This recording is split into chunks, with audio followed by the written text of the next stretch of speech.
Ou seja, ela não comia, não dormia e não bebia por mais de 50 anos, e isto sendo devidamente vigiado, catalogado pelos mais diferentes indivíduos, grupos de indivíduos que a observavam continuamente, 24 horas por dia.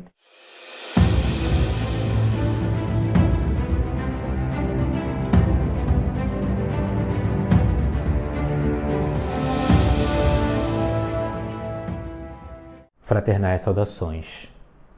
E conforme já relatei para os senhores dignos num dos nossos vídeos antigos, sim, já tive a oportunidade de vivenciar o viver de luz, uma experiência extremamente marcante de jejum prolongado. Entretanto, não recomendo esta experiência para nenhum dos senhores. Conforme posicionei no relato da minha experiência pessoal, que você pode acessar também aqui em nosso canal no YouTube, durante alguns anos da minha vida eu fiz uma costura, um amálgama entre os princípios místicos, alquímicos e especialmente o rosacrucianismo com o catolicismo, ou mais propriamente com a vida monástica católica. Foi neste período, sim, que fiz os meus votos enquanto frade católico e que mergulhei na vida dos santos e nas suas metodologias para alcançar estados alterados de consciência. E o jejum prolongado, o jejum permanente, um jejum definitivo é, na vida monástica, na tradição das grandes mentes, dos grandes corações, dos grandes santos católicos, uma das principais técnicas de alteração consciencial, de conexão com o divino, com Deus ou com o cósmico. Foi também neste período, dignos, que me dediquei às peregrinações. Numa destas peregrinações, mais propriamente me encaminhando para visitar o túmulo dos primeiros 2 santos da América Latina, lá na cidade de Santiago do Chile, foi durante este processo que eu saí em peregrinação, não sozinho, mas também com um outro fráter, irmão também, conhecedor dos aspectos místicos, mas ele de inclinação mais católica e eu de inclinação mais mística, e nos direcionamos para a cidade de Santiago do Chile, passando pela Argentina e por diversos outros países e povoados. Eu saí do Brasil nesta intenção de alcançar a maestria neste dom que é chamado de Inédia, sobre o qual conversaremos mais ao final do nosso vídeo, depois que falarmos desta santa que está aqui no título. E neste período, dignos, eu vivi em extremo jejum. Vejamos que num processo de caminhada cotidiana, de imprevisibilidade dos acontecimentos, me mantive em jejum, e durante esse processo de jejum permanente, eu tive uma conexão com o espiritual muitíssimo mais acentuada. Isto é inegável. Inclusive, ao contrário do que se pensa, de que o indivíduo que vive em jejum é uma pessoa que vive abatida, é uma pessoa que não tem energia. Pelo contrário, eu me sentia, e até hoje aplico o jejum no meu cotidiano, mas de forma muitíssimo mais moderada, me sentia com muitíssimo mais força, com energia. Lembro-me, inclusive, de ter pouquíssimo sono. Eu deitava para dormir umas 11 horas, meia-noite. Quando era 2 horas da manhã, eu já estava acordado com a mente fervilhando em ideias. Foi num período também que eu escrevia muitíssimo, falava com muitas pessoas, enviava mensagens longuíssimas por escrito, enfim, já faz alguns anos, ainda não estávamos aqui no YouTube. E neste período, dignos, também é que se aflorou uma capacidade de visão, de conexão com o astral. Consegui sim chegar ao túmulo de Santa Rosa de Lima e de São Martinho de Porres, lá na cidade de Lima, no Peru, que é o caminho de Santiago aqui da América do Sul, e neste período também eu tive maior conexão com São Martinho de Porres.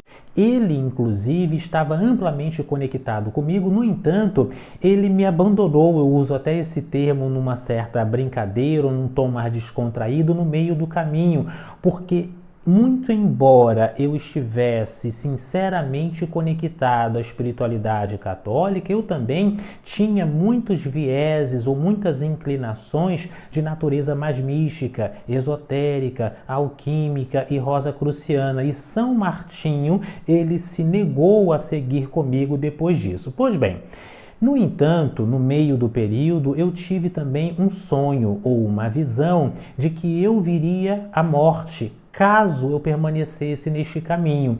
E isto me foi dado como uma mensagem para que eu parasse com aquele jejum permanente. Foi quando eu cessei aquele processo. Ainda assim, recomendo fortemente aos senhores a prática do jejum.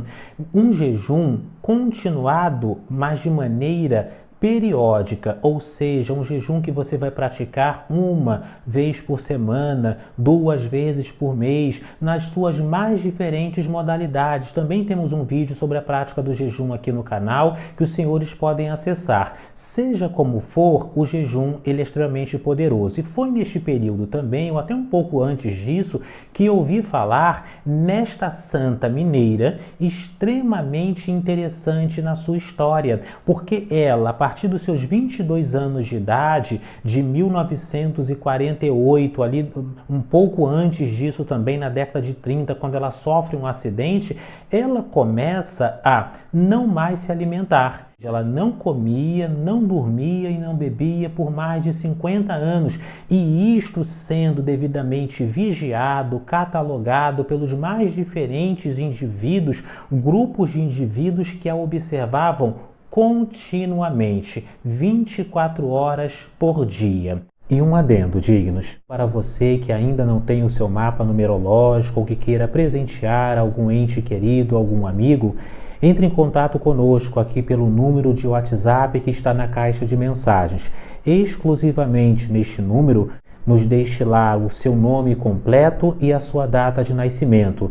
E eu terei a honra de escrever o seu mapa numerológico. É uma das formas de colaborar com o nosso canal e demais projetos. Paz profunda. Floripes Dornelles de Jesus, Lola ou Santa Lola, nasceu em Mercês, Minas Gerais, exatamente no dia 9/6/1913. E foi batizada no dia 27/6/1913, data em que ela comemorava o seu aniversário.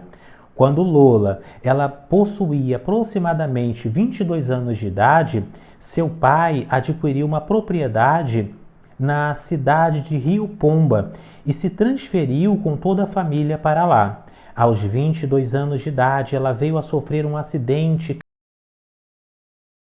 caindo de uma jabuticabeira, ficando desde então paraplégica, ou seja, ela vivia continuamente na cama. A partir deste período, ela entregou a sua experiência ao Sagrado Coração de Jesus, que é uma devoção própria do catolicismo, e aos poucos ela passou a não mais se alimentar.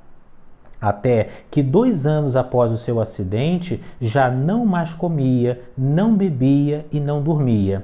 Fato este comprovado por inúmeras pessoas, dentre elas um grupo de senhoras do apostolado da oração da paróquia de São Manuel, que se revezavam em seu quarto em turnos de 8 horas durante as 24 horas do dia. Isso sob a orientação do pároco local, Padre Galo, e com a permissão do bispo de Mariana. Assim, em 1948, ficou constatado que Lola havia definitivamente parado de se alimentar. Vejamos, ela não bebia nada, ela não comia e ela não dormia, alimentando-se tão e somente pela hóstia consagrada, uma vez ao dia.